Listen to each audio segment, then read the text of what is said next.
বাংলাদেশের বাইরে পৃথিবীর বিভিন্ন প্রান্তে যেখান থেকে চ্যানেলে দেখছেন আপনাদের সকলকে সাদর আমন্ত্রণ তৃতীয় মাত্রাধিকবার জন্য সাম্প্রতিক নানা বিষয় নিয়ে বিশেষ করে ব্যবসা বাণিজ্য অর্থনীতির সঙ্গে সম্পর্কিত নানা বিষয় নিয়ে আলোচনার জন্য আমার সঙ্গে স্টুডিওতে রয়েছেন আমার ভাই বসা আছেন বাংলাদেশের conditioned vehicles importers and dealers association পারভিডার সাবেক সাধারণ সম্পাদক মোহাম্মদ হাবিবুর রহমান এবং আমার ডানে রয়েছেন real estate and housing association of Bangladesh রিহ্যাবের সভাপতি ডক্টর আলী আফজাল। স্বাগত আপনাদের দুজনকে তৃতীয় মাত্রা। আপনাকে বিশেষভাবে ডক্টর আলী আফজাল, আপনি প্রথমবারের মতো তৃতীয় মাত্রা এসেছেন। বাংলাদেশের অর্থনীতি দীর্ঘদিন যাবৎ নানা রকমের সংকটের মধ্য দিয়ে যাচ্ছে এবং বিপর্যস্ত একটা ধ্বংসস্তূপের মধ্যে কথা আমরা বহুদিন ধরে শুনছি। একটা সময় বলা হয়েছে যে একটা অনির্বাচিত সরকার, আরও নানা নামে আপনি যেভাবেই ডাকেন না কেন, কর্তৃত্বপরায়ণ বা অন্যান্য নামেও ডাকা যেতে পারে, সেরকম একটা সরকার, তারপরে একটা অনির্বাচিত সরকার, অন্তর্বর্তীকালীন সরকার, এখন একটা নির্বাচিত সরকার প্রায় 3 মাস, খুব বেশি সময় নয়, বাট প্রায় 3 মাসের কাছাকাছি। তো আমি একটু চেষ্টা বুঝতে চাই যে অর্থনীতির অবস্থা, ব্যবসা বাণিজ্যের অবস্থা সব কিছু খুব ভালো হয়ে গেছে, খুব ভালো শনৈ গতিতে উন্নতি হচ্ছে, সেটা শুনতে চাই না, কিন্তু আমি আপনাদের দুজনের কাছ থেকে একটু বুঝতে চাই যে লক্ষণ আসলে কী বলছে। মিস্টার হাবিবুর রহমান। ধন্যবাদ। শুরুটা এভাবে করি। আমার আর আপনার সাথে একটা গল্প ছিল 100 দিনের। ওই 100 দিন কিন্তু অলমোস্ট মানে হয়ে যাচ্ছে এই সরকারের, নতুন সরকারের। ওনার অবশ্য 100 দিন বলে কিছু বলেন, ওনার 180 ডেজ। আমরা 100 দিনের একটা, আমি আপনার একটা গল্প ছিল এই তৃতীয় মাত্রাতে। তো 100 দিন আমরা বলছিলাম, তখনও বলছিলাম যে মানে যারা তোষামতকারী, এইসব ক্ষেত্রে তোষামতকারীর থেকে একটু দূরে থেকে উনি ওনার মতো করে সুন্দর করে চালাতে পারলেই, 100 দিন ভালো মতো চালাতে পারলে আমরা একটা লক্ষণ, যেটা লক্ষণের কথা যেটা বললেন, সত্যিকার অর্থে লক্ষণ যেটা দেখছি ওনার ব্যক্তিগতভাবে যদি বলি, আমি যদি বলি এই ওনার মানে কি প্রধানমন্ত্রী, হ্যাঁ, মাননীয় প্রধানমন্ত্রী, যদি আপনি ব্যক্তিগতভাবে বলি, ওনাকে দেখতে, ওনার মুভমেন্ট এবং body language, still we are happy. আমরা সাধারণ মানুষ হিসেবে, ব্যবসায়ী হিসেবে মনে করি যে he is doing well as public. আর যদি আপনি অর্থনীতির কথা বলেন, আরও লম্বা করে বলেন, বিশেষ করে অর্থনীতির জায়গাটাতে এখনও আমরা সেই সাথে অনেকগুলো গল্প আছে, যে অনেকগুলো কাহিনী আছে। ইরান যুদ্ধ, আমেরিকার যুদ্ধ, সব যুদ্ধ মিলাই, মধ্যপ্রাচ্যের অবস্থা, আমাদের রেমিটেন্স আসার প্রবণতা, সব কিছু মিলাই ধরেন আমরা এগুলো আছেই সাথে। কিন্তু তারপরেও যতটুকু আমরা আশা করছি আগের তুলনায়, মানে দ্যাট ইজ, আমি যেটা আপনি বললেন, আগের 17 বছর, পরের 1.5 বছর, এরপরে যেই সরকার আসছে সেই সরকারের সাথে যে আশা দেখতে চাইছিলাম আমরা, ইলেক্টেড গভর্নমেন্ট, ইলেক্টেড গভর্নমেন্ট, সেই অর্থে আমরা আগে হচ্ছে যে মানুষ আস্থা পেত না, যেহেতু অনির্বাচিত সরকার কতদিন আছে কতদিন নেই কী হবে, তার আগের সরকার যেহেতু একটা রাজনৈতিক অস্থিতিশীলতা ছিল। এখন সংসদের কথাই যদি বলি, আপনি সংসদের যদি এক লাইন বলি, সংসদকে আমরা আমরা কখনো সংসদকে ওইভাবে আগে অবজার্ভ করি না, ইদানিং কিন্তু সংসদকে আমরা অনেক অবজার্ভ করা শুরু করছে। বাংলাদেশের মানুষ অনেক বেশি সচেতন এখন, বিশেষ করে ইয়াংরা তো অনেক বেশি সচেতন, আমরাও সচেতন, আমরা আগেও ছিলাম, বাট এখন আরেকটু বেশি হয়েছে।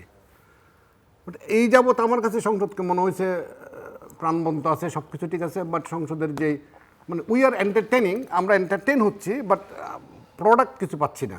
মানে এখন যেমন এখনও সেই 71-এর গল্প নিয়ে আমরা সংসদ বসে আছে, এগুলো আমরা আসলে ব্যবসায়ী হিসাবে আমরা চাচ্ছি না। আমরা চাচ্ছি প্রোডাক্টিভ কোনো আলোচনা হোক, এখানে নীতির কথা হোক। যেমন যদি বাজেটের পরে যদি হয়, সংসদ বসে, তখন হয়তো এই লাইনে কথা হবে। তা আমি একটা গল্প বলি এই জায়গায়।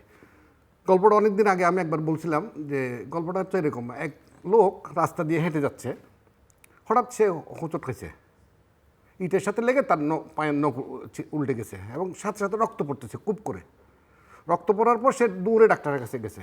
ডাক্তারের কাছে যাওয়ার পর ডাক্তার ওর পায়ের দিকে না থাকায় চোখের দিকে চোখ পরীক্ষা করতেছে, অনেকক্ষণ চোখ পরীক্ষা। ও বিরক্ত হয়ে বলে, কী করতেছেন ডাক্তার সাহেব, আপনি ব্যথা পাইছি পায়ে, আপনি আমার চোখ কেন পরীক্ষা করতেছেন? বলে যে, দেখেন, আপনার যদি চোখ ভালো থাকতো তাহলে আপনি কিন্তু হোঁচটটা খাইতেন না, সেজন্য আপনার চোখ পরীক্ষা করা প্রথম জরুরি। এখন আমাদের এখানে ফোকাস যেখানে ফোকাস করা দরকার, সেখানে কিন্তু ফোকাসটা আজকের দিন পর্যন্ত হয় নাই। আমরা এখন হতাশ হই নাই, বাট আমরা দৃশ্যমান কোনো, আপনি আপনার কমিটমেন্ট রক্ষা করেন, আপনি আপনার কার্ডগুলো দেন, কৃষক কার্ড, এই কার্ড, সেই কার্ড, সব কার্ড দেন, আপনার গভর্নমেন্ট নিয়ে আমাদের কোনো আপত্তি নেই। ব্যবসা বাণিজ্যের ক্ষেত্রে যতটুকু করার দরকার ছিল সেইটা দৃশ্যমান হয়নি এখন আমাদের কাছে। Okay. তার মধ্যে আরেকটা ছোট্ট লাইন বলে, যাকে আমি ব্যবসায়ী হিসেবে বলি, যেমন আমরা গত 1.5 বছর করে নির্বাচন, বিশেষ করে ফেডারেশনগুলোর নির্বাচন, ট্রেড বডিগুলোর নির্বাচন দেখি নাই। ওনাদের নির্বাচন ছাড়া মনে হয় খুব একটা ভাইব্রেন্ট কোনো নির্বাচন হয় নাই। বিশেষ করে এফবিসিসিআই নির্বাচনগুলো এবং প্রত্যেকটা চেম্বারের প্রশাসক বসা, প্রশাসক কিন্তু আলটিমেটলি ওইভাবে অ্যাক্টিভ হইতে পারে না প্রশাসকরা, এবং আমলাতান্ত্রিক যে জটিলতা, ওনারা আরেকটা জায়গায় অফিস করেন, কিন্তু খুব অতি সত্বর সবগুলো অ্যাসোসিয়েশন এবং বিশেষ করে এফবিসিসিআইতে অতি সত্বর নির্বাচনের দ্রুত ব্যবস্থা করতে হবে। এই কাজগুলো আমরা দেখতে চাই এই সরকারের কাছে। সুতরাং আমরা অ্যাজ অফ নাও আমরা ওইরকম দৃশ্যমান কিছু দেখি নেই আর কি। সুতরাং এই সরকার কাছে আমাদের অনেক প্রত্যাশা। আবারও বলি, আমরা আপনার শোতেই বলে গেছি, আমাদের তখন ইলেকশনের আগে ঠিক কয়েকদিন আগেই আমাদের কাছে খুব বেশি চয়েস ছিল না। Tarique Rahman is the only choice, এবং আলহামদুলিল্লাহ ওইটা হয়েছে।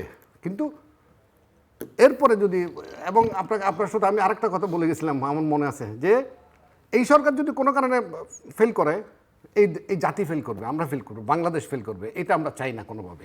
ডক্টর আলী আফজাল, আপনার কাছ থেকে শুনতে চাই যে লক্ষণ কি বলছে। ধন্যবাদ আপনাকে। প্রথম কথা যে আমি বলতে চাই যে আমরা বিজনেস কমিউনিটিতে যারা আছি খুব ভালো নেই আমরা।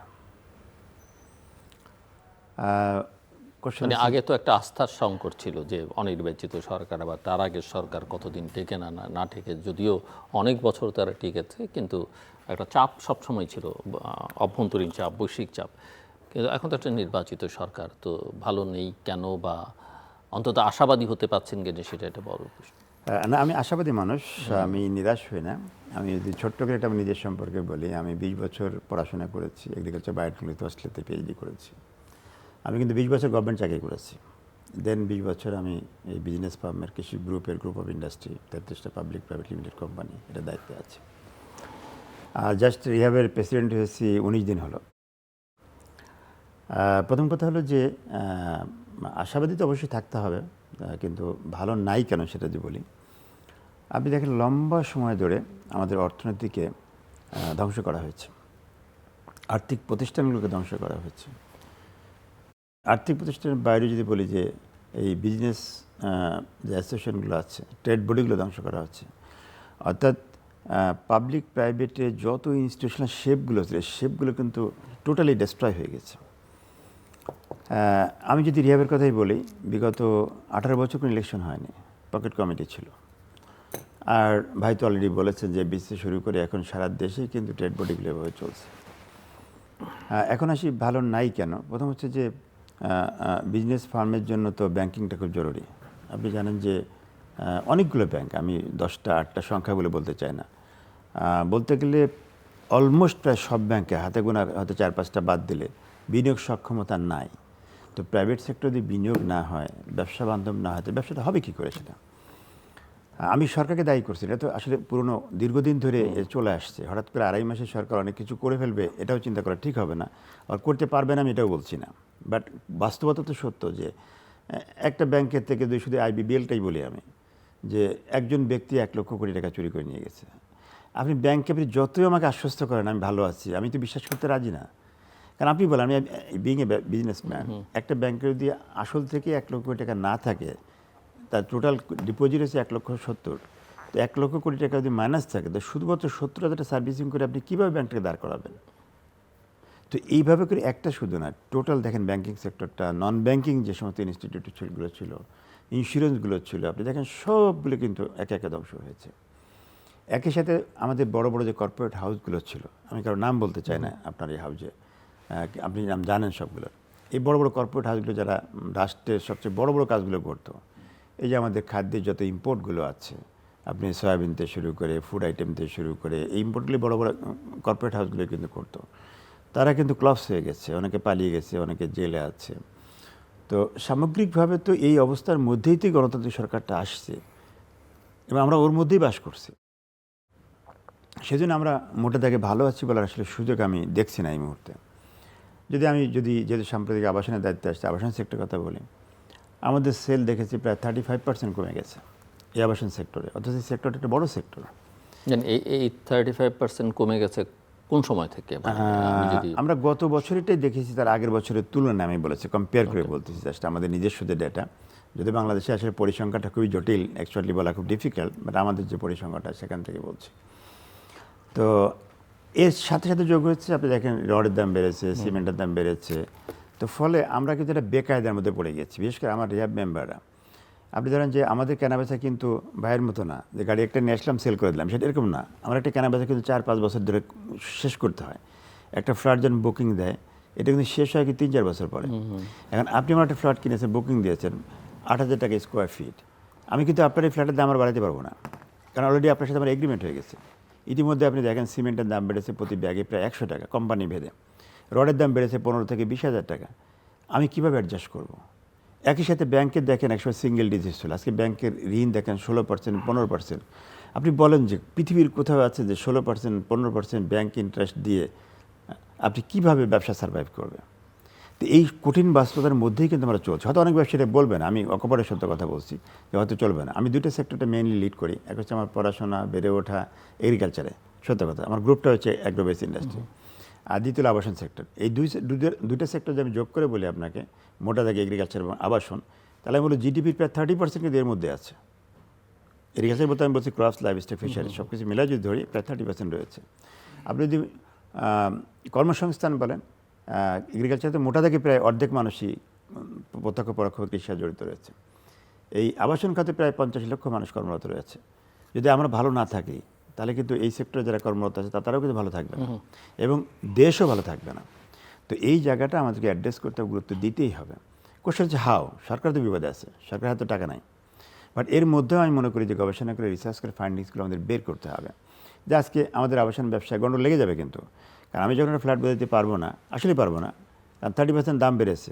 আমাদের অ্যাভারেজ হিসাব করে দেখেছি যে রড সিমেন্ট তো শুধু না, আমাদের তো জানেন যে অনেকগুলো র মেটেরিয়াল সবগুলো দাম বেড়েছে। আমরা দেখেছি 30% অ্যাভারেজ দাম বেড়েছে, আর 30% আমার কাস্টমার নিতে পারছি না। সো আলটিমেটলি কাজটাকে শেষ করতে পারবো না।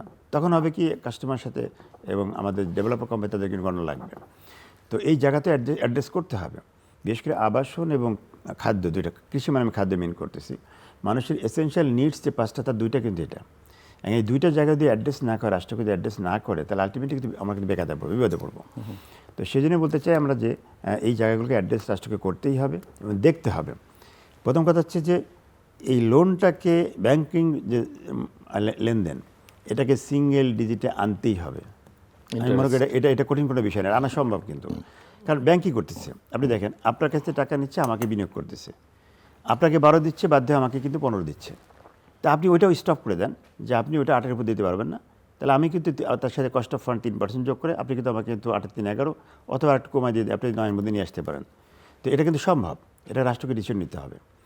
তো এই জায়গাটা না অ্যাড্রেস না করলে ব্যবসাটা টিকবে না।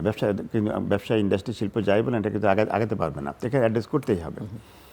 আরেকটি জায়গায় যে বাজেট রিলেটেড এখন যেটা আলোচনাটা, বাজেটের প্রসঙ্গে একটু পরে আসি, যে যতটুকু তিনি বললেন তারপরে। জি, আমি ওনার কথা সূত্র ধরেই বলি, আমার ব্যবসা নিয়েই বলি। ওই আমরা যেটা বলি আর কি, অলওয়েজ আমরা ভালো থাকবো কখন, ওনারা যদি ভালো থাকেন। ওনারা বলতে আবাসন, কৃষি প্লাস গার্মেন্টসরা যদি ভালো থাকে, গার্মেন্টসের মালিকরা যদি ভালো থাকেন, ব্যবসা যদি ভালো হয়, অর্ডার যদি বেশি আসে, ওনারা যদি সচ্ছল থাকেন, ওনারা যদি ব্যাংকের ফাইন্যান্সটা ঠিকঠাক মতো পায়, তাহলে কিন্তু গাড়ি কেনার জন্য তাদের গাড়ি, নর্মালি একটা লোকের একটা গাড়ি লাগে। আমাদের গাড়ি কিন্তু বিক্রি কিন্তু শুধু আপনার কাছে, মালিকের কাছে বিক্রি না, প্রত্যেকটা স্টাফে কিন্তু আলটিমেটলি গাড়ি পাই। আমার গাড়ি বিক্রি কেমনে কম হলো, যেমন আর্মি গাড়ি পাইতো, ব্যাংকের স্টাফরা গাড়ি পাইতো, এই গাড়িগুলো আপাতত স্টপ। ব্যাংকের কাছে টাকা নাই, ব্যাংক করতে গিয়ে স্টাফদেরকে গাড়ি দিবে, কর্মকর্তা যাদের কাছে গাড়ি দিত, একটা লোন দিয়ে দিত। এই যে টোটাল স্থবিরতা, এই স্থবিরতার কারণে আমাদের যদি স্ট্যাটিস্টিক্স বলি, আমাদের 50% ফল করছে একদম স্ট্রেট ওয়ে এটা লাস্ট 1 বছর, কিন্তু শুধু এই সময়ের জন্য বলছি না। বাট আমরা যেটা আশা করছিলাম গত ঈদের আগের থেকে এখন পর্যন্ত, আমরা মনে করছিলাম একটু নড়াচড়া করবে, কিন্তু সেই নড়াচড়াটা আসলে সত্যিকার অর্থে ব্যবসা বাণিজ্যের ক্ষেত্রে হচ্ছে না। এখন হচ্ছে না দেখে তো আমাদের বসে থাকার কোনো কারণ নাই। তার মধ্যে আরেকটা ছোট্ট আমার সেক্টরের কথা বলে রাখি, যে আমরা বাজারে বিভিন্নভাবে একটা ন্যারেটিভ তার করানো হচ্ছে যে ইলেকট্রিক গাড়ি তেলের সংকট, সেজন্য ইলেকট্রিক গাড়িকে প্রমোট করা। আমার ইনফ্রাস্ট্রাকচার, আমার বাংলাদেশে যেই আপনি ইয়াতে রাস্তায় যাওয়ার সময়, কুমিল্লা যাওয়ার সময় যদি রাস্তায় যদি চার্জ দিতে না পারেন, তাহলে কিন্তু এই ইনফ্রাস্ট্রাকচারে আপনি কোনোভাবেই ইলেকট্রিক গাড়ি এখনও পর্যন্ত বাংলাদেশ আনেন, আমার কোনো আপত্তি নেই। আপনি ধীরে ধীরে এটাকে বাংলাদেশে ঢুকানো হচ্ছে। যেমন আমরা হাইব্রিড গাড়ি যখন, নিশ্চয়ই আপনি জানেন, হাইব্রিড যখন ঢুকাচ্ছি, প্রথমে না এটা হবে না, আমার একদম স্পষ্ট মনে আছে, অর্থমন্ত্রী, তখনকার অর্থমন্ত্রী যিনি ছিলেন, বলে তোমরা তো গাড়ির ডিস্টার্ব করলে গাড়ি ঠিক করবে কেমনে? আমি আপনার সাথে বলে গেছিলাম আমাদেরকে দায়িত্ব দেন, আমরা পারবো। এইভাবে আমরা আজকে হাইব্রিডটাকে প্রমোট করছি। ইলেকট্রিক গাড়িকে আমরাই প্রমোট করব, আমরা যারা পুরাতন আনি, নতুন আনি, যেভাবে আনি, সব কিছু মিলে কিন্তু ধীরে করতে হবে। হঠাৎ করে এখন আপনি যদি একটা সেক্টরকে যদি ধ্বংস করে দিয়ে, এখন আমাদেরকে, আমরা যতদূর শুনতেছি, এটা শোনা কথা, বাজেট যেহেতু সামনে, যেটা বলতেছিলাম বাজেট নিয়ে বলবো আমরা, তো এইভাবে তো ইলেকট্রিক গাড়িকে প্রমোট করার দরকার নেই আপনার। এবং সেখানেও কিন্তু একটা ছোট্ট, যেটা বলবো যে যাই লঙ্কা সেই হয় রাবণ, যেই গল্পটা বলি আর কি, ওরা ঢুকে গেছে কিনে, ওই গ্রুপটা ঢুকে গেছে, যে গ্রুপটা মনে করতেছে এই মুহূর্তে ইলেকট্রিক গাড়ি বাংলাদেশ চলবে, চাইনা মিলায় একটা গল্প শুরু করে দিছে। এবং একদম সর্বোচ্চ জায়গায় পর্যন্ত বলা হচ্ছে যে বাংলাদেশে এই মুহূর্তে ইয়ার দরকার। বাট আমি গাড়ির ব্যবসা করি দেখে না, আমি রিকন্ডিশন গাড়ির ব্যবসা, ইউজ গাড়ি বিক্রি করি দেখে বলছি, জাপান থেকে আনি দেখে বলছি না। যদি ইলেকট্রিক গাড়ি সে অর্থে খুবই ভালো হইতো, তাহলে অবশ্যই জাপানের সব গাড়ি ইলেকট্রিক হয়ে যেত এতদিনে। কারণ ওদের তো আমার চেয়ে বুদ্ধি বেশি, আমার চেয়ে ওরা অনেক বেশি ডেভেলপ কান্ট্রি। এইভাবে আমেরিকা তো এখনো পর্যন্ত সেটা হয়নি। সুতরাং আমি কেন হঠাৎ করে, আমার কি উত্তেজনা বেড়ে গেল যে আমি হঠাৎ করে সব ইলেকট্রিক গাড়ি করে দিব, বাংলাদেশে তেলের দরকার নেই। আলটিমেটলি এই যে চার্জ দিব, তাও তো পেট্রোল লাগবে। আমি পেট্রোল সংকটের কারণে আপনি যদি বলেন যে ইলেকট্রিক গাড়ি, আপনি আপাতত ইলেকট্রিক গাড়ির বিপক্ষে বলছেন? বিপক্ষে আসুক, ধীরে আসুক, কিন্তু বলা হচ্ছে আমাদেরকে, মানে আমাদের বলা হচ্ছে, শুনতেছি। এখন আমি সরকারের কাছে, হাইব্রিডের দায়িত্ব যেরকম নিয়েছিলেন, ইলেকট্রিক গাড়ি এখনো নাই। ওই যেটা বলতেছিলাম, হাইব্রিড তো তেল দিয়ে চলতো, পথে তেল পাইতেন আপনি কুমিল্লা গেলে, সেজন্য সংকটটা হয়নি খুব একটা। ব্যাটারি সংকট ছিল, আলটিমেটলি ব্যাটারি আমরা নিজেরা ইম্পোর্ট করে প্রথম দিকে সাপোর্ট দিয়ে গেছি। এখন কিন্তু কমার্শিয়ালি আপনি আগের মতো, যেমন নর্মাল ব্যাটারি যেরকম পাওয়া যায়, হাইব্রিড গাড়ি কিন্তু এখন যে কোনো দোকানে পাওয়া যায়। সুতরাং আমার টোটাল বিষয়টা হচ্ছে অর্থনীতির যে জায়গাটাতে আপনাকে ফোকাস করতে হবে। যেমন উনি বললো 30% কস্ট বেড়ে গেছে, যেমন ওনার লেবারের কস্ট বাড়তেছে কেন? ইনফ্লেশনের কারণে। লেবার আগে বেতন দিত ধরুন 3,000 টাকা, সাপোজ 15,000 টাকা দিত, এখন ওই লেবারকে দিতে হচ্ছে 25,000 টাকা। কেন? ইনফ্লেশন বেড়ে গেছে, তার খরচ বেড়ে গেছে, সে আগের টাকায় চাকরি করতেছে না। এখন খরচ তো আলটিমেটলি ওনাকেই বহন করতে হচ্ছে, ওনাকে ইনকাম করে আনতে হবে। যখনই সিমেন্টের দাম, রডের দাম বেড়ে যাবে, তখনই কিন্তু বুঝে যাবে যে অর্থনীতি। আমাকে একজন বলা হচ্ছিল, আমি এটা বলতেছিলাম, সবচেয়ে বেশি ইন্ডিকেটর হচ্ছে তোমরা, আমাকে বলা হচ্ছে একজন, মানে ওই লেভেলের কেউ একজন বলতেছে যে সবচেয়ে বড় ইন্ডিকেটর হচ্ছে তোমরা, তোমাদের গাড়ি বিক্রি না হওয়া মানে হচ্ছে দেশের অর্থনীতি ভালো না এই মুহূর্তে। এখন ভালো করার জন্য যেটা সিঙ্গেল ডিজিট যেটা করা, এবং ওই 18 বছরের গল্প, যেটা 18 বছরে নির্বাচন না হওয়া, এবং আপনিও বলতে, আমি আপনার সাথে, আপনি সহ সরকারি পৃষ্ঠপোষকতায় অমুক ইয়াতে সভাপতি বানানো কেন? এটা একদম ব্যবসায়ী হইতে পারে না? আমার এই দায়িত্ব নিতে হবে কেন? মানে সরকারের এই দায়িত্ব নিতে নেওয়ার তো কোনো দরকার নেই। আমাদের মূল বক্তব্যটা হচ্ছে নির্বাচনগুলো ফেয়ার করে দেন দেশ, আমরা তখন বুঝবো যে ঠিক আছে, আপনি পারতেছেন না, আপনি সব জায়গায় ইন্টারফেয়ার করতেছেন। সব জায়গায় ইন্টারফেয়ার করতে দরকার নেই আপনার। অর্থনীতির ক্ষেত্রে আপনি যদি, লোনের ক্ষেত্রে, সব জায়গায় যদি সরকার ইনভলভ হয়ে যায়, তাহলে কিন্তু মানে আমরা আগাইতে পারবো না। এবং না আগানোর পিছনে যেটা হচ্ছে দিলু ভাই,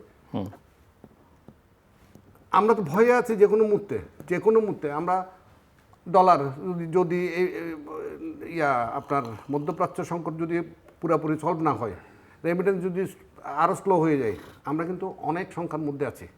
এই সংখ্যাগুলোকে এখন থেকে আমাদেরকে হিসাব করে, আপনি শুধু টাকা ছাপাইলাম, টাকা চাপাইতে থাকলাম, আর লোন দিতে থাকলাম, আমরা তো প্রোডাক্টিভিটি হচ্ছে না। আপনি হচ্ছে ইন্ডাস্ট্রি করে দেন, ছোট ছোট ছোট ছোট ছোট স্মল ইন্ডাস্ট্রির জন্য একটা মেগা প্রকল্প নেন, তাহলে ওই প্রকল্পগুলোতে কর্মসংস্থান হবে। কর্মসংস্থান না হলে আলটিমেটলি এই দেশে আপনি যদি কর্মসংস্থানের ব্যবস্থা করতে না রাইট, পারেন, আবার কর্মসংস্থানের জন্য বিনিয়োগও দরকার। সো একটা একটা সঙ্গে একটার সাথে সম্পৃক্ত। একটা relate আসবো আপনার কাছে। ডক্টর আফজাল, আপনি বাজেট নিয়ে, সামনে বাজেট আগামী মাসেই, এবং আমরা যতদূর বুঝতে পারছি যে সরকার তো এমনিতে খুব কম সময় পেয়েছে বাজেটের জন্য, বাজেট প্রণয়নের ক্ষেত্রে, যদিও এটা হয়তো আরও আগেই শুরু হয়েছে বিগত সরকারের সময়। এবং দ্বিতীয়ত হচ্ছে যে বাজেট ডিসকাশনের জন্য পার্লামেন্ট মেম্বাররা খুবই অল্প সময় এবার পাচ্ছেন বলে মনে হচ্ছে। সো আপনার কাছে কি শুনতে চাই, এক্সপেকটেশন কি, বা কি চান কি চান না? আমি বাজেটে যাওয়ার আগে ছোট্ট একটা কথা আপনাকে অ্যাড করতে চাই, যে আমরা আসলে জাতি হিসাবে আমরা দুর্ভাগ্য যে 54 বছরে আমরা এদেশে কোনো প্যাট্রিয়টিক নেশা তৈরি করতে পারিনি, সৎ নেশা তৈরি করতে পারিনি, অনেস্ট লিডারশিপ তৈরি করতে আমরা ব্যর্থ হয়েছি। যেটা আমরা দেখেছি যে 24শে জুলাইয়ের অভ্যুত্থানের সময় যে মানবিক মানুষ পাওয়া যায়নি, মানবিক পুলিশ পাওয়া যায়নি, মানবিক আর্মি পাওয়া যায়নি, এটা আমাদের শিক্ষার সবচেয়ে বড় দুর্বলতা, বড় ব্যর্থতা। এবং আজকের নির্বাচিত সরকারকে কিন্তু তাদেরকে নিয়ে দেশ চালাতে হচ্ছে। সেই যে দুর্বৃত্তায়ন, অসাধু কর্মকর্তা এবং কিছু রাজনীতিবিদ এবং ব্যবসায়িক, অসাধু ব্যবসায়ীদের সিন্ডিকেট, এই সিন্ডিকেট দিয়েই তো দেশটাকে সর্বনাশ করেছে। এখন এই সিন্ডিকেটের মধ্যে হ্যাঁ বড় বড় রাঘববোয়াল কিছু ব্যবসায়ী ধরা পড়েছেন, বাকিরা কিন্তু ফিল্ডে আছে। একই সাথে যদি আমলাদের কথা বলি বা রাষ্ট্রযন্ত্রের সাথে যারা জড়িত আছেন তাদের হয়তো বড় বড় কিছু ধরা পড়েছেন, বাকিরা কিন্তু ওখানেই আছেন। তো একই সাথে অসাধু ব্যবসা, রাজনীতিবিদও আমি বলবো, আমি কোনোটাকে আমি সবগুলো বলতেছি না, একটা বড় অংশই কিন্তু এই সিন্ডিকেটে জড়িত। এখন মাননীয় প্রধানমন্ত্রী ভালো করার চেষ্টা করছেন, বাট এই অসাধু চক্রের মধ্যে থেকে কতটা ভালো করতে পারেন আই ডোন্ট নো, আমি জানি না। এই জায়গাটা আমার কিন্তু আস্থার সংকট রয়েছে। আজকে যে বাজেট আমরা শুনেছি প্রায় 9 লক্ষ কোটির বাজেট আসতে পারে, সম্ভাবনা আছে, এক্স্যাক্টলি তো জানি না, আপনি হয়তো ভালো জানতে পারেন আমার থেকে। এর মধ্যে একটা বড় ঘাটতিও দেখানো হয়েছে। আমি ওই কথাটা কেন বললাম, যদি আমার এই বাজেটটি প্রপারলি ইউটিলাইজ হয় তাহলে আমার কিন্তু বাজেটে ঘাটতি থাকবে না। আপনি যদি চুরি বন্ধ করে দেন, আপনি বাজেটে ঘাটতি থাকবে না। এই অসাধু কর্মকর্তা, অসাধু ব্যবসায়ী যে সিন্ডিকেটটা আছে, সিন্ডিকেটটা ভেঙে দেন। আজকে আমরা দাবি করছি যে সিন্ডিকেট না, যেখানে এই যে রন্ধ্রে রন্ধ্রে ঢুকে গেছে, এটা কি আপনি মনে করেন হঠাৎ করে 1-2 মাস বা 3 মাস 6 মাসে আপনি অবস্থা বদলাতে পারবেন?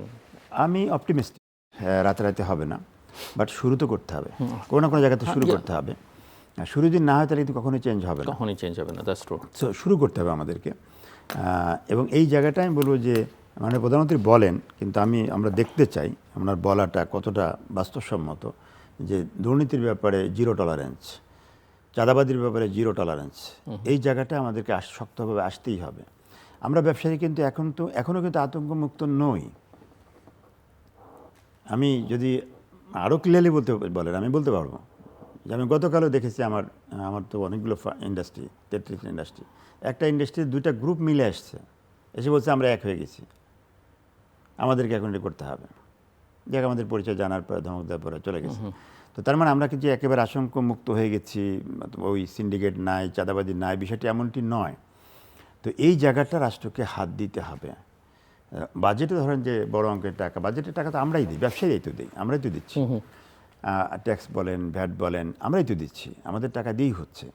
কিন্তু আমার কাছে সবচেয়ে বড় কোশ্চেন, আমি ট্যাক্স দিতে আমার কোনো আপত্তি নাই, আমি ট্যাক্স আর ডাবল দেবো, কিন্তু আমরা দৃশ্যমান তার ট্যাক্সের ব্যয়টাকে দেখতে চাই, যে কোথায় ব্যয় করা হচ্ছে, এটা উন্নয়নে কোন কোন খাতে দেওয়া হচ্ছে, সেই জায়গাটা আমরা দেখতে চাই। একই সাথে কতগুলো জায়গায় বৈষম্য আছে, এটা দূর করতে হবে। আপনি জানেন যে আমি যে আবাসন খাতের কথা বলি, খাতভিত্তিক ডিফারেন্ট তো আছে, আপনি জানেন, কৃষিটা আলাদা হবে। আমি যে আবাসনটাকে আপনাকে একটু বলি, আপনি দেখেন রাষ্ট্রের থেকেই আইন করে সিদ্ধান্ত নিয়ে কালো টাকা তৈরি করা হচ্ছে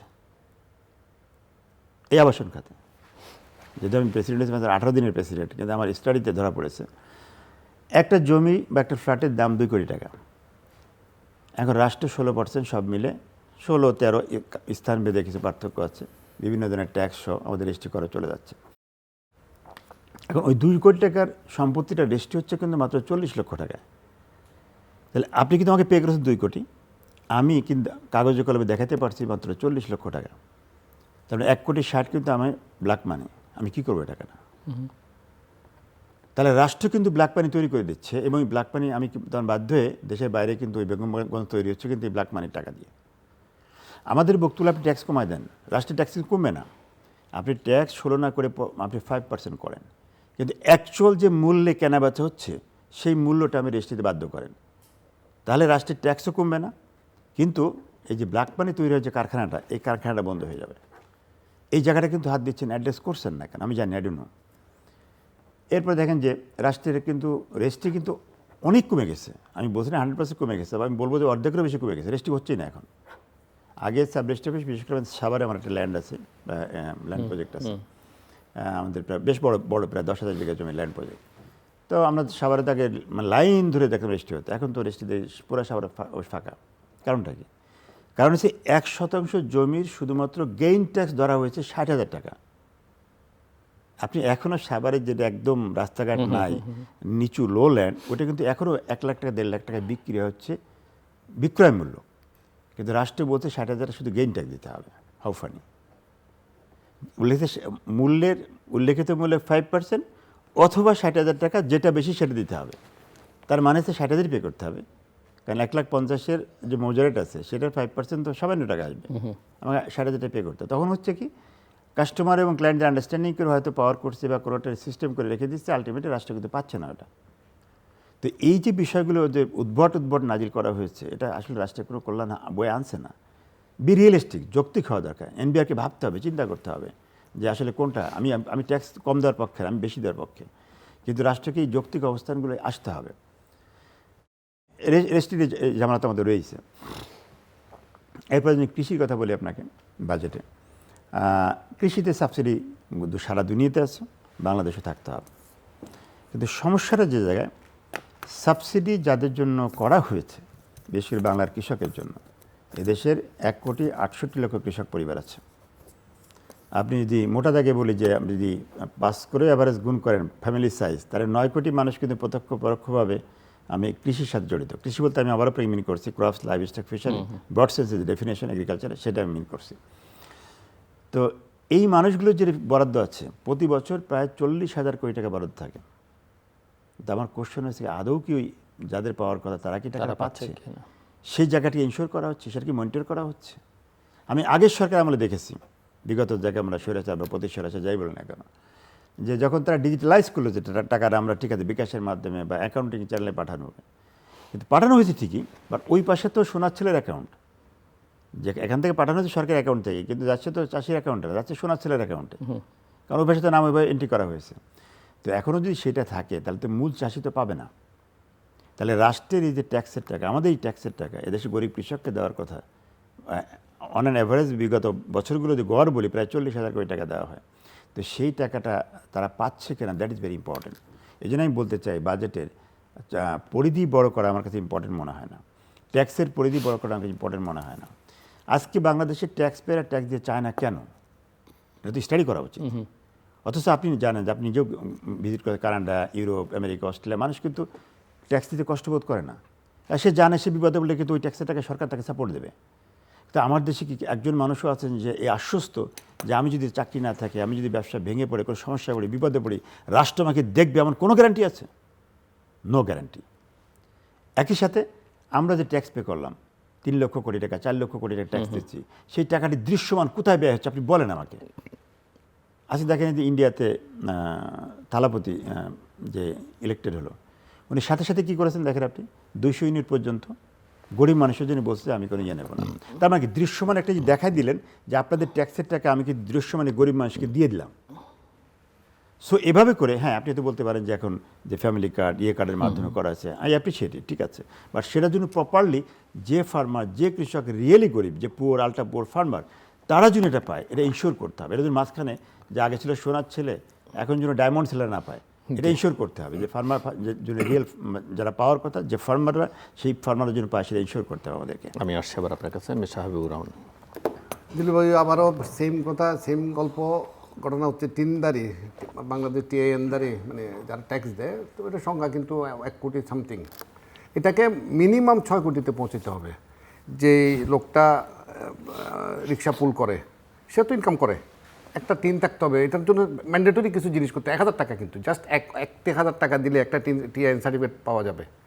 এই যে প্রত্যেকটা আয়ত বাড়ানো, যেটা মানে পরিধি বাড়ানো, যেটা আপনি রিক্সা পোলার আমি রিক্সা পুলারটা উদাহরণস্বরূপ বলছি। কারণ আমাদের দেশের এই হতদরিদ্র মানুষরা না, কিন্তু আমি ট্যাক্স দেয়। আপনি যেমন ওই রাস্তার যে মধ্যে ভ্যাটের মাধ্যমে কিন্তু আমি তারা এটা- দিস হয়ে আমি রূপকথা একই পণ্য বললাম। আপনি কিনলে যা দেয়, রাস্তায় যে ভিক্ষে করে সেও তাকে কিন্তু এই একই ট্যাক্স দিতে হচ্ছে একটা পণ্য কিনলে, সেম পণ্য যদি ওইটা আমি উপকথা বলতেছি, যেমন যিনি বাট অফকোর্স ফুটপাতে যিনি এই আওতা বৃদ্ধি করার দরকার এবং এই আওতা বৃদ্ধি করবার যথেষ্ট। রূপকথা বলতে যেমন এই যে এবং আরেকটা জিনিস উনি যেমন অপচয়ের অর্থে বলছিলেন, যারা ট্যাক্স পেয়ার রিয়েল বড় বিগ শট যারা, তারা যে ফাঁক ফোকর দিয়ে বেরিয়ে যান অনেক ফাঁকিদের, সেটাকেও আইডেন্টিফাই করা দরকার।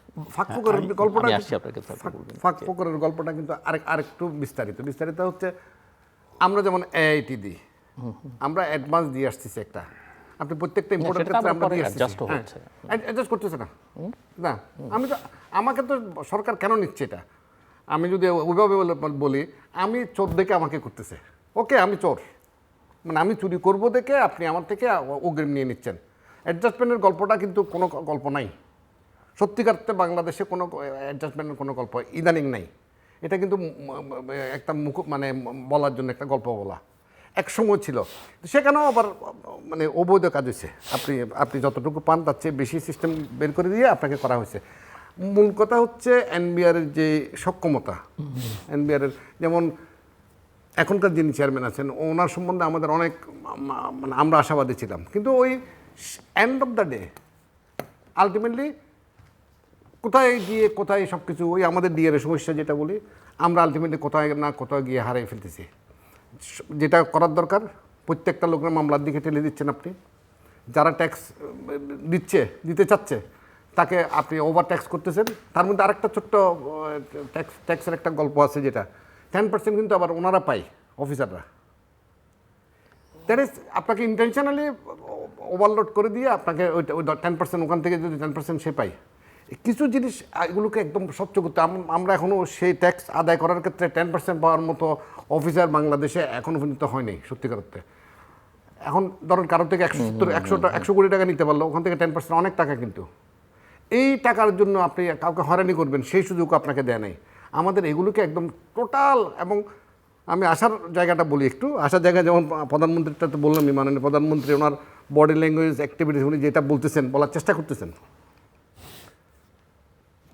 আসার জায়গাটা হচ্ছে সত্যিকার অর্থে উপর মাথা ঠিক থাকলে অনেক সময় নিচেরটা খাবার খায়। সেক্ষেত্রে আমরা দুইটা মাথার ক্ষেত্রে আমি বলতে পারি, আমাদের দুইটা মাথা যদি বলি, অর্থনীতির ক্ষেত্রে প্রধানমন্ত্রী স্বয়ং প্লাস আমাদের অর্থমন্ত্রী ব্যক্তিগতভাবে, মানে ব্যক্তিগত যেমন কিছু লোক থাকে না, আমরা বলতেই পারি যে ওনাকে দিয়ে কোনো আপনি ক্রাইম করাতে পারবেন না, মানে অবৈধ কোনো আবদার আপনি মেডিকেট করবেন না উনি।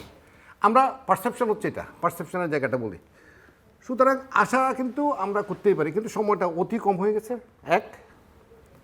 এই সময়ের মধ্যে নতুন করে বাজেটটা তাড়াহুড়ো করে 4 তারিখ করা হচ্ছে সম্ভবত। এটাকে আসলে আরেকটু সময় নিয়ে করা উচিত ছিল, আরো একটু সময়। 4 তারিখ না, আরো পরে 11 সম্ভবত 11 তারিখ, 7 তারিখ মানে অধিবেশন শুরু হবে, 11 তারিখ 4 তারিখ 7 তারিখে অধিবেশন শুরু, 7 তারিখ অধিবেশন শুরু, 11 তারিখ 11 তারিখ বৃহস্পতিবার, মানে না, বৃহস্পতিবার 4 তারিখ দিয়েই 7 তারিখ থেকে অধিবেশন শুরু সম্ভবত। 7 আচ্ছা, তারিখে রাষ্ট্রপতি অধিবেশন ডেকেছেন 7 তারিখ। 7 তারিখ তো নর্মালি করে কি ওই আর পরেই বাজেট ঘোষণার পর দিন। আচ্ছা, 7 তারিখ দিবে, তাহলে 9 তারিখ দিবে, 11 তারিখ সম্ভবত। আমরা ধরি যেহেতু বৃহস্পতিবার বাজেট দেয়, 11 তারিখ দিবে। 11 তারিখ দিচ্ছে। 11 তারিখ যদি দেয় তাহলে মোটামুটি ধরেন কিছুটা সময় হাতে নিল আর কি। প্রথম দিকে 4 তারিখ ছিল। এনিওয়ে, আমরা যে আসার জায়গাটা বলতেছি, তো এই দুজনের ক্ষেত্রে আমরা আশাবাদী যে মানে কোনো কিছু মানে হবে না, ঝামেলা হবে না। যেমন বিটিএমের প্রেসিডেন্ট সাহেব ওই দিন জোর গলায় বলতেছিল আমাদের টাকা, উনি যেভাবে বলতেছিলেন, উনি অনেক সুন্দর করে বলছেন, ও একটু বেশি করে বলছে যে আমার টাকাটা আপনি কেমনে খরচ করতেছেন, আমাকে পিটাই মাইরা আমার থেকে ট্যাক্স আদায় করতেছেন, কিন্তু আমার টাকাটা আপনি কীভাবে খরচ করতেছেন তার জন্য একটা সেল করা দরকার। এক্স্যাক্টলি তাই উনি যেটা বললেন। তো সত্যিকার অর্থে এই যে আমাদের থেকে ট্যাক্স কালেকশন করে ট্যাক্সগুলো তো কোথায় যাচ্ছে আসলে? আপনি মেগা প্রজেক্ট, আমি আগের গল্প বলে লাভ নেই, আগে কী হয়েছে যেটা বলতেছিলাম, আগে যদি পুরান গল্প টানতে টানতে টানতে তার আর বলতে ইচ্ছা করে না। আর্থিক খাতকে তো ধ্বংস করা হয়েছে ওই সময়টাতে, বিশেষ করে ব্যাংকিং খাতকে, এক পরিবার অমুক সম্মুখ। এখনও যদি আপনি সেই মানে প্র্যাকটিস থাকে, তাহলে কিন্তু এই দেশ আগাবে না। আমরা কিন্তু প্রতিদিনই পিছাবো, এবং এই পিছানোটা এইবার পিছাইলে আমরা আর ব্রেক করতে পারবো না। যে আপনি মাঝখানে বলতেও চাইছিলেন। জি, আমি যেটা বলতে চাই সেটা হচ্ছে যে আপনি বলেছেন যে ব্যবসায়ীরা তো অনেকে ফাঁকি দেয়। আমি এটা অস্বীকার করছি না যে সব ব্যবসায়ী ফ্রেস্তা, আমি এটা বলতে চাই না। কিছু তো আছে, খারাপ থাকবে, এটা স্বাভাবিক। তবে যে জায়গাটা আমার দরকার সেটা হচ্ছে ট্যাক্স যারা কালেক্টর, যারা, তাদের অনেস্টির একটা ব্যাপার আছে। আপনি দেখেন এনবিআর এর কর্মকর্তা, ট্যাক্স ব্যাটের কর্মকর্তারা, আমি সত্যিকারভাবে বলতে চাই যে তারা অনেক ইনোসেন্ট ব্যবসায়ীকেও, যারা রিয়েলি ট্যাক্স পে করে, ধরো আমাদের মতো কিছু কর্পোরেট হাউস আছে যারা আমরা কিন্তু সম্পূর্ণ ডিজিটালাইজড, আমার সব কিছু সিস্টেমেটিক, সেখানে কিন্তু আমাদেরকে প্রতিনিয়ত হয়রানির শিকার হতে হয়। আমি একটা এক্সাম্পল বলি, এই সরকার আমলে না, আরও 1 বছর আগে আমি তখন চায়নাতে অবস্থান করছি। আমাদের প্যাকেজিং ইন্ডাস্ট্রি আছে, একদম সফিস্টিকেটেড ইন্ডাস্ট্রি, এবং টোটালটাই ডিজিটালাইজ, মেশিন থেকে শুরু করে ওই অ্যাকাউন্টিং সিস্টেম, ব্যাট ট্যাক্স সব। সেটেনলি আমাকে টেলিফোন করেছি ঈদের আগের দিন, আমাদের ওখানে ব্যাটের লোকেরা আসছে, ম্যাজিস্ট্রেট সহ, কী হয়েছে, আমার 19 কোটি টাকা ট্যাক্স ফাঁকি দিয়েছি, এই জন্য মামলা করবে তারা। তাই আমি বলছি মামলাগুলো করুক, আমি মামলা ফেস করবো, আমি তো কোনো অন্যায় কিছু করি না, আমার তো সব কিছু ডকুমেন্টেড, আমাদের ডিজিটালাইজড। আমার ছেলে বলছে, স্যার আপনি ট্যাক্সের আইন তো জানেন না স্যার। মানে খুব সাহস করে এমডি বলতেছে, ওই কোম্পানি এমডি, স্যার এটা তো যদি মামলা হয় তাহলে তো আমাদেরকে 25% জমা দিয়ে কোর্টে মামলা ফেস করতে হবে। তো 25% জমা মানে হচ্ছে, আপনি হিসাব করে দেখেন, 19 কোটি ধরেন, অ্যারাউন্ড 20 কোটি ধরেন, 5 কোটি জমা দিতে হবে। তাহলে কী করবা? স্যার আমার কোনো দেন, আমরা একটু ডিসকাস করি।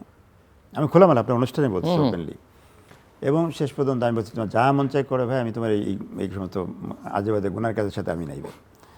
তো পরে আমি দেশে আসার পর বললো যে তার সাথে একটা সেটেলমেন্ট হয়েছে 60 লাখ টাকা, এবং তাকে এটা ডলারে পে করতে হবে, জিনেদা নিয়ে যে, আমি আর ডিটেলসে গেলাম না। তো এই যদি হয় হয়রানির লেভেল, তাহলে আমি একজন ট্যাক্স পেয়ার, আমি বলছি না যে আমি আবারও স্বীকার করি না আপনার সাথে জিল্লু ভাই, সব ব্যবসায়ী ভালো না, কাজটা হয়েছে। হ্যাঁ, ওই মামলা হয়নি, কেস আর কিছু হয়, আমার তো সব কিছু সিস্টেমেটিক আছে, এখন চলতেছে, কোনো অসুবিধা হয়নি। বাট এই যে হ্যাসেলটা আমার গেল, প্লাস হচ্ছে যে মানে টাকাটা নিলেন যে কর্মকর্তা, তো সেক্ষেত্রে আমার একদম সুস্পষ্ট প্রস্তাবনা, এই ট্যাক্স ব্যাট রিলেটেড কর্মকর্তা যারা আছেন, চাকরির শুরুতে তাকে তার দিতে হবে যে তার অ্যাসেট কী আছে, সম্পদ। একই সাথে তাকে প্রতিনিয়ত দেখতে হবে তার অ্যাসেট বাড়ছে না কমছে। একই সাথে আপনি আরেকটি জানেন যে মানুষের জীবনযাত্রা চলাফেরা দেখলে বোঝা যায়। আপনি বেতন পান 40,000 টাকা সাকুল্যে, আপনি যদি একটা কোট বানান 50,000 টাকা, তাহলে বুঝতে হবে সামথিং রং। আপনি বেতন পান 50,000 টাকা, আপনি একটা নতুন গাড়ি কিনছেন 1 কোটি টাকা দিয়ে, সামথিং রং। তো সরকারকে এগুলো মনিটর করতে হবে যে তার এই কর্মকর্তাগুলো অনেস্ট কিনা, ইন্টেনশনালি কোনো ভালো ব্যবসায়ীকে কষ্ট দিচ্ছে কিনা, এটা আলাদা মনিটরিং সেল করতে। যদিও বাংলাদেশে খুব দুর্ভাগ্য, কারণ বাংলাদেশ সবচেয়ে বেশি করাপশন আছে অ্যান্টি করাপশনে। আমি সরি টু সে যে অ্যান্টি করাপশন করা হয়েছিল করাপশন বন্ধ করার জন্য, কিন্তু আমি যতটুকু জানি বাংলাদেশে এখন পর্যন্ত আমার রিডিংয়ে ধরা পড়েছে অ্যান্টি করাপশন হচ্ছে সবচেয়ে বেশি করাপশন করে। সো আমি এটা বলে লাভ নাই যে এটার এগেনস্ট একটা করাপশন করে কী হবে, এই জন্য আমি জানি না। কিন্তু মোটা দাগে যদি আপনি এই মানুষগুলোকে যদি কন্ট্রোল করতে না পারেন, তাহলে সৎ ব্যবসায়ীরা কিন্তু হয়রানির শিকার হতেই থাকবে। সো আমি বলবো না ট্যাক্সের পরিধি, ভ্যাটের পরিধি বাড়ানোর দরকার নাই, এই মানুষগুলো সৎ করেন।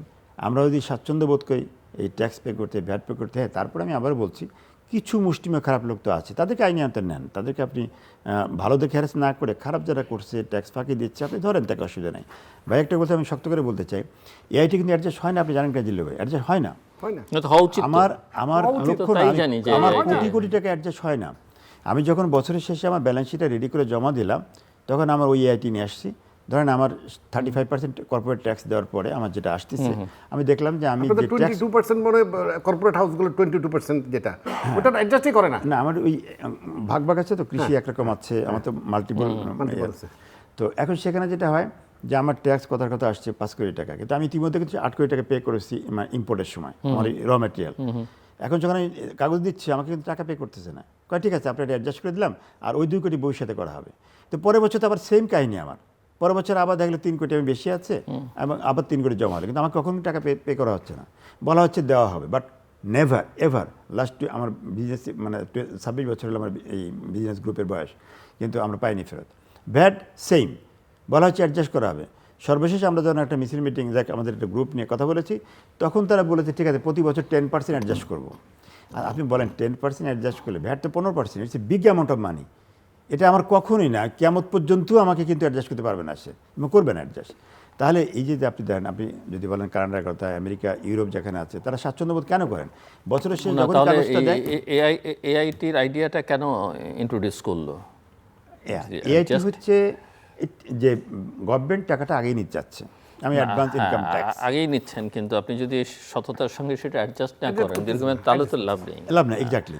আপনার কাছে বাড়তি চাইতেও পারে, দরকার হলে ফেরতও দিতে হবে একইভাবে। এক্স্যাক্টলি। তো আমরা দেখেছি, আমি নিজে ব্যবসার প্রয়োজনে যেতে হয়েছে দেশের বিভিন্ন জায়গায়। আমি কানাডা দেখছি, আমার ছোটো ভাই থাকে, ও বছরের শেষে, ও তো ব্যবসায়ী না, সিম্পল বড় চাকরি করে, ও বছরের শেষে ওর অ্যাকাউন্টে অটো চলে আসছে, তাহলে অ্যাডজাস্ট করার পরে অটো তার অ্যাকাউন্ট ব্যাক করছে। আমি শুনে অবাক হলাম যে তোমার অটো চলে আসে, আর আমরা তো চেয়েও পাই না। তো এই জায়গাটা আমার কাছে মনে হয় যে গভর্নমেন্টকে স্বচ্ছ হতে হবে, ট্রান্সপারেন্ট হতে হবে, তাহলে আমি বিশ্বাস করি ভ্যাটও বেশি আসবে, ট্যাক্সও বেশি আসবে, মানুষ স্বাচ্ছন্দ্যে কিন্তু এই ভ্যাটটা দিবে। দিব না কেন? আমরা তো রাষ্ট্রের থেকে সেবা নিচ্ছি, রাষ্ট্রের রাস্তা ব্যবহার করতেছি, রাষ্ট্রের সমস্ত ইউটিলিটি ব্যবহার করতেছি, আমি দিব না কেন? অবশ্যই ট্যাক্স দেবো। বা সেই জায়গায় যদি আমি হয়রানির শিকার আমার ব্যবসায়ী না হয়, আমার কমিউনিটি হয়রানির শিকার নয়, সেটা আমাদেরকে ইনশিওর করতে হবে। যদি না করা হয়, তাহলে আলটিমেটলি দিন শেষে যা হবে, আমরা বিজনেস কমিউনিটি যদি ভালো না থাকি, দেশ ভালো থাকবে না, আর দেশ যদি ভালো না থাকে, আমরাও ভালো থাকবো না। এই দুটা কিন্তু একটা সাথে একটা অঙ্গাঙ্গী, রিলেটেড। সো আমাদের ব্যবসাতে ভালো রাখতে হবে, তাহলে আমি বিশ্বাস করি দেশটাও ভালো থাকবে। আমি ভ্যাট নিয়ে বলি, একদম আমাদের একটা প্র্যাকটিক্যাল ঘটনা বলি। চিটাগংয়ের প্রত্যেকটা গাড়ির ব্যবসায়ীকে একদিনে সবাইকে মামলা করে দিল এক অফিসার গিয়ে। উনি নতুন করে মানে ওখানে গেছেন, কমিশনার হয়েছেন, কমিশনারের সবার নামে মামলা হলো। এই মামলা আজকে সম্ভবত 4 বছর আমরা ঝুলতেছি। আমরা এটিটিসি অ্যাডজাস্টমেন্টের জন্য বলছি, বলে যে না, আমার সাথে নেগোশিয়েট করো। ওই নেগোশিয়েট শব্দটা, এই নেগোশিয়েট থেকে বাংলাদেশকে বেরোতে হবে। এবং আমি আমাদের মানে একটা ফোরামে অর্থমন্ত্রী সাহেবকে এগুলো বলা হয়েছে, সব গল্পগুলো বলা হয়েছে, এবং উনি জানেনও এই সব ক্ষেত্রে। উনিও তো হয়রানির শিকার হয়েছিল গত 16-17 বছর, উনি সবচেয়ে বেশি হয়রানি উনি হয়েছেন। সুতরাং উনি যদি এবার অ্যাড্রেস করেন এগুলো, আপনি বিশ্বাস করেন, একদম প্রত্যেকটা গাড়ি ব্যবসায়ী, আমাদের 350 গাড়ি ব্যবসায়ী, 350 গাড়ি ব্যবসায়ী সব প্রত্যেকটার বিরুদ্ধে মামলা দিছে। আপনি এখন সেটেল করেন। আমি এটি দিয়ে আসছি, এটাও তো আমরা অ্যাডভান্স দিয়ে আসছি, এটি দিয়ে আসছি, আমরা এখন তো ভ্যাট দেয় না। সেটেল যারা করলেন তাদের মামলা তুলে নেওয়া হলো নাকি? না, সেটেল যারা ভিতরে সেটেল করছে তারা সেটেলড, কিন্তু মামলার কি হলো? মামলা ওইটা নেগোশিয়েট করে দিয়ে, তাও কি 10-12 জনের যারা সাহস করে গেছে, অনেক টাকা টুকা দিয়ে, আমি হ্যাসেলের মধ্যে যাব না, এখনও ঝুলতেছে। এই দিনও আমাদের মানে বারুইডার পক্ষ থেকে একদম অফিসিয়ালি মিটিং করা হয়েছে, এই দিন প্রেস কনফারেন্স করা হয়েছে। হক ভাই স্পেসিফিক একদম আমাদের প্রেসিডেন্ট সাহেব কিন্তু একদম মেনশন করে বলছে যে ভ্যাটের চিটাগংয়ে বিশেষ করে এই মামলাগুলো ইচ্ছাকৃত করে করছে। যেটা আপনি বলতেছেন, ইচ্ছাকৃত করার আর অনিচ্ছাকৃত দুই জিনিস। কিন্তু আমি যদি চোর হই, হ্যাঁ, আপনি আমাকে এটি নিচ্ছে, আমি আবারও বলি একদম স্পষ্ট ভাষায়, আমি ব্যবসায়ী, আমার চুরির প্রবণতা আছে, আমাদের মধ্যে কয়েকজনের আছে, আমি সবাই ভালো বলতেছি না, সেজন্য আপনি এটি নিয়ে নেন। কিন্তু আমি যখন বেশি দিব, আমার টাকাটা তো আমাকে ফেরত দিবেন আপনি, সেখানে ধারে কাছে কিছু নেই। আপনি গেলে, এবং আপনাকে আরও একটা দুঃখজনক বলে, আমি একবার একটা গাড়ির ডিউটি বেশি দিছি, ওইটা ভ্যালু আসে নাই, আমি 14 লাখ টাকা বেশি দিছি। ডিউটি বেশি দিয়ে আমি বের করে, তাড়াহুড়া ছিল, বের করে ফেলছি। পরে যখন বলছে যে ওই সাময়িক শুল্ক এনেছে, সাময়িক শুল্ক হওয়ার পর আমি আবার পরে যখন অরিজিনাল ডিউটি আসলো, ফিগার আসলো, তখন 14 লাখ টাকা ফেরত পাই। আমি আজকে 9 বছর এই 14 লাখ টাকা ফেরত পাইনি। টাকা দেওয়ার নামগন্ধই নেয় না তারা। মানে আমলাতান্ত্রিক জটিলতা যেটা বলি আর কি, আমাদের সত্যিকার, আমরা তো ব্যবসায়ীদেরকে করাপ্ট বলি, আমরা সবসময় বলি না, ব্যবসায়ীরা করাপ্ট আসলে ম্যাক্সিমাম 10%, টোটাল 80% টাকা পয়সা সব কিছু যেগুলো পাচার টাচার হয়েছে সব অন্য জায়গা থেকে হয়েছে। আমি জায়গার নাম বললাম না। ব্যবসায়ীরা খুব কম, যারা খুব বেশি টাকা করে ফেলছিল, যারা ব্যাংক থেকে লুটপাট করছে, যারা ইচ্ছাকৃতভাবে লুটপাট করছে, দুইটা তো, একটা উইলফুল ডিফল্টার আর একটা হচ্ছে, যেমন একজন ব্যবসায়ী সত্যিকার অর্থে যদি সে ব্যবসা বাণিজ্য না থাকে, বেচারা কী করবে? তাকে প্রণোদনা দেওয়া উচিত সরকারের। কিন্তু যারা ইচ্ছাকৃত টাকাটা দিচ্ছে না, তাদের প্রতি আইনটা অনেক বেশি করা উচিত। এবং আমাদের এই ভারত সরকারের কাছে যে দাবি এটাই, বাজেটে যারা উইলফুল ডিফল্টার তাদের জন্য জরিমানা করুক, শাস্তির ব্যবস্থা করুক। আর যারা সত্যিকার অর্থে, আমি আপনি ব্যবসা করতে পারি নাই, ইন্টারেস্ট কভার করতে পারতেছি না, আমার ব্যবসা খারাপ, আমাদেরকে উল্টা প্রণোদনা দেওয়া উচিত সরকারকে। তাইলে এই দেশ ব্যবসায়ী ভালো থাকলে সব দিন শেষে ব্যবসায়ী ভালো না থাকলে এই দেশ ভালো থাকবে না। So final round, doctor Ali Afzal. আমি ফাইনালি যেটা বলতে চাই যে আসলে রাষ্ট্রকে যদি ডেভেলপ করতে হয়, উন্নত দেশ করতে হয়, আমরা তো উন্নয়নশীল উন্নত দেশ করতে চাই, তাহলে আমাদের মন মানসিকতা, মেন্টালিটি, মোরালিটি এই জায়গাটাকে উন্নত করতে হবে। তা না হলে আসলে হচ্ছে কি যে দিন শেষে আমরা যেখানে আছি ওখানেই থেকে যাব। আমি আগেও বলেছি আপনাকে যে এই যে অশুভ মানে যে সিন্ডিকেটটা আছে সরকারের আমলাতন্ত্র, আমি বলছি না, টোটাল যে কর্মকর্তাদের যে সিন্ডিকেটটা আছে একটা বড় অংশই করাপ্ট। দ্বিতীয় হলো যে রাজনীতিবিদদের মধ্যেও একটা বড় অংশ কিন্তু একই অবস্থার মধ্যে আছে, ব্যবসায়ীদের মধ্যেও আছে। এই তিন নিয়ে মিলে সিন্ডিকেট করেই কিন্তু সর্বনাশটা করা হচ্ছে। তো এই জায়গাটা যদি আসলে অ্যাড্রেস না করা হয়, এটা যদি শক্ত করে ধরা না হয়, তাহলে আমরা বাকি যত কিছুই বলি না কেন, মাননীয় প্রধানমন্ত্রী সদিচ্ছা আছে, ভালো কিছু করতে চান, বাট ওনার সারাউন্ডিং যে মানুষগুলো তারা যদি দেশ ভালো না চান, তাহলে উনি একা কিন্তু করতে পারবেন না। একই সাথে মন্ত্রী ভালো চান, বাট ওনার আমলারা যদি ভালো না চান, উনি চাইলেই কিন্তু ওনার মন্ত্রণালয়টাকে ভালো করতে পারবেন না। তো এই প্রত্যেকটা জায়গায় আসলে আমাদেরকে যদি এই জায়গায় অ্যাড্রেস করতে না পারি, চিহ্নিত করতে না পারি, আপনি আগেই বলেছেন যেটা তো রাতারাতি সম্ভব না, আমি আপনার সাথে এগ্রি, রাতারাতি হবে না, বাট একটা জায়গাতে শুরু করতে হবে। যে দেশটাকে যদি ভালো করতে হয় তাহলে এখানে দিতে হবে, আদর্শ মানুষ লাগবে, মানবিক মানুষ লাগবে, মানবিক ডাক্তার লাগবে, মানবিক কর্মকর্তা লাগবে, মানবিক পুলিশ লাগবে। তো সেই জায়গায় আমি বলবো যে একটু আমি বাজেটের বাইরে যে কথা বলছি, যে আসলে শিক্ষায়ও আসলে চিন্তা করতে হবে।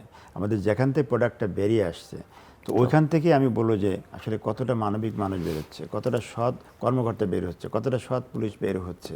একই সাথে আরেকটা জায়গায় বলবো যে আমাদের শিক্ষার সবচেয়ে বড় দুর্বলতা যে তারা এন্টারপ্রেনার তৈরি করতে ব্যর্থ হয়েছে, তারা জব ক্রিয়েটার তৈরি করতে ব্যর্থ হয়েছে, তারা অলওয়েজ জব সিকার। আপনি তো মিডিয়া জগতে দীর্ঘদিন আছেন, আপনি বাংলাদেশের প্রায় 50টা হলো পাবলিক ইউনিভার্সিটি, 100টা হচ্ছে প্রাইভেট ইউনিভার্সিটি। আপনি র্যান্ডাম আপনি সাক্ষাৎকার নেন, একটি ছেলেমেয়েও বলবে না যে আমি বড় হয়ে মুরগি খামার দেবো, আমি বড় হয়ে একটা ব্যবসা করব। তার প্রথম চয়েস হবে আমি পুলিশের চাকরি করবো, প্রথম চয়েস আমি ট্যাক্সের চাকরি করবো, প্রথম চয়েস আছে ভ্যাটের চাকরি। কেন? তার দেখেন তার বেসিক মাইন্ড সেট আপটা কোথার থেকে আসছে। সে কিন্তু তখনই প্ল্যান করছে যে ওখানে যে সে তাড়াতাড়ি বড়লোক হবে। তাহলে এই কর্মকর্তা দিয়ে আপনি দেশটাকে ভালো কীভাবে করবেন? যেটা দেশের বাইরেও কিন্তু যারা অস্ট্রেলিয়া বলেন, আমেরিকা বলেন, যেসব দেশগুলো ডেভেলপ হয় তারা কিন্তু ওই জায়গাতেই শুরু করেছে। ঠিক আছে, এই জেনারেশন নষ্ট হয়েছে, আমরা 20 ইয়ার্সে প্ল্যান নেই। যারা 20 ইয়ার্সে যে প্রোডাক্টটা ওখান থেকে বেরিয়ে আসবে তারা ওইভাবে তৈরি হবে, তাদের গ্রুমিংটাই ডিফারেন্ট ওয়েতে হবে। যেমন জেন জি বলি আমরা, এরপরে জেন আলফা নাকি আসবে, যাই হোক। তো ওরকম একটা যদি একটা প্ল্যান থাকে, লং টার্ম প্ল্যান, যে ঠিক আছে আপনার 20 ইয়ার্স আমরা একটা ভালো দেশ পাবো, তো সেভাবে চিন্তা না করা হয়, সেভাবে আমরা রাষ্ট্রকে ডিলের সাথে না পারি, আমাদের শিক্ষাটাকে ডিলের সাথে না পারি, সমস্ত সেক্টরটাকে ডিলের সাথে না পারি, তাহলে আমরা যে তিমির আসলে তিমিরেই থেকে যাব। মিস্টার হাবিবুর রহমান, আসার জায়গাটা বলি একটা একটু অন্যভাবে বিষয়টা হয়তো অনেকে দেখবেন, আমি তারপর বলবো। প্রধানমন্ত্রী, অর্থমন্ত্রী, ওকে সাথে আমি এই সংসদের দুইটা লোকের কাছে আমাদের প্রত্যাশা, আমার ব্যক্তিগত প্রত্যাশার কথা বলে যাই। হাসনাত আবদুল্লাহ যেটা মানে এনসিপির যে বডি ল্যাঙ্গুয়েজে বলতেছে এবং বাজেট নিয়েও যদি তার স্টাডি করার সুযোগ থাকে, সে তাদের মতো জেনজিরা আর কি, নতুনরা যদি সত্যিকার অর্থে যদি এসব নিয়ে চিন্তাভাবনা করে, সংসদে যদি কথাবার্তা বলে, আমরা একটা আশার মুখ দেখতেছি। এরা ভালো বলতেছে, ভালো করতেছেও। সোফার যতটুকু দেখতেছি ইজ ডুইং ওয়েল। টাকা পয়সা বিলানো এটা কি আছে জানি না, আমাদের এই মুহূর্তে ভালো লাগতেছে। এই টাইপের মানুষ হইতে হবে। শুধু তেল মারা, চামচাগিরি করা, বাসন দেওয়ার সময় মানে বিভিন্নভাবে তেল মারার, এইখান থেকে সরে একটু প্র্যাকটিক্যাল হয়ে সবাইকে যদি আমরা প্র্যাকটিক্যাল হয়ে যাই, সব কথা শেষ কথা ওই তোষামতকারী তেলবাজ থেকে প্রধানমন্ত্রীকে মুক্ত থাকতে হবে, তাইলে আমরা আশার আলো দেখবো ইনশাআল্লাহ। দর্শক অনুষ্ঠানের শেষ প্রান্তে আমরা সামাজিক যোগাযোগ মাধ্যম ফেসবুক, এক্স এবং ইউটিউবে রীতিমাত্র লাইভ স্ট্রিম হচ্ছে, আপনি দেখতে পারেন। টেলিভিশনের পর্দায় দেখতে না পারলে যে কোনো সময় যে কোনো স্থান থেকে ইউটিউবে রীতিমাত্র চ্যানেলটি সাবস্ক্রাইব করে এই পর্ব বা পুরনো পর্বগুলো আপনারা দেখতে পারেন। ডক্টর আলী আফজাল এবং হাবিবুর রহমান, অসংখ্য ধন্যবাদ এই আলোচনা।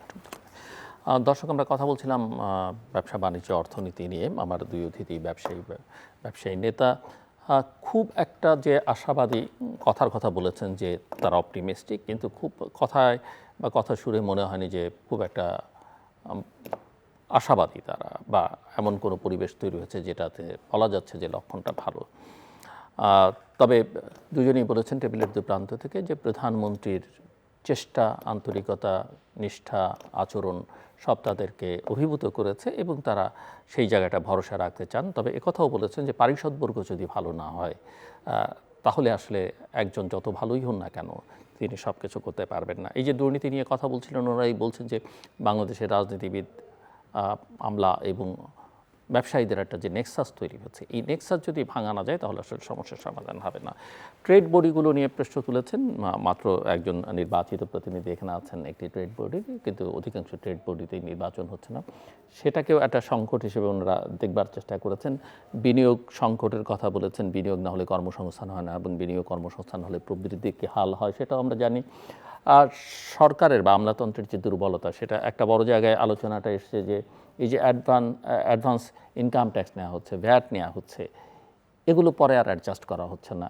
একজন উল্লেখ করলেন যে 9 বছর ধরে টাকা দিয়েছেন, টাকা ফেরত পান না। কাজেই সরকার যদি এইসব জায়গায় তার এফিসিয়েন্সিটা শো না করতে পারে তাহলে আসলে মানুষ ওই যে ট্যাক্সের আওতা বাড়ানোর কথা বলেন, ট্যাক্স বাড়ানো, রেভিনিউ বাড়ানোর কথা বলেন, সেগুলোতে মানুষ খুব একটা উৎসাহ দেখাবে না। যে কারণেই ওই যে অনেস্ট লিডারশিপের প্রসঙ্গটা এসছে, প্যাট্রিয়টিক নেশনের প্রসঙ্গটা এসছে, এটা একদিনে হয় না, কিন্তু এটা সবাই মিলে চেষ্টা করতে হবে। সেখানে রাজনৈতিক নেতৃত্বের ভূমিকাটা অত্যন্ত গুরুত্বপূর্ণ। আমাদের সঙ্গে থাকবার জন্য অসংখ্য ধন্যবাদ। আপনাদের সবার জন্য শুভকামনা।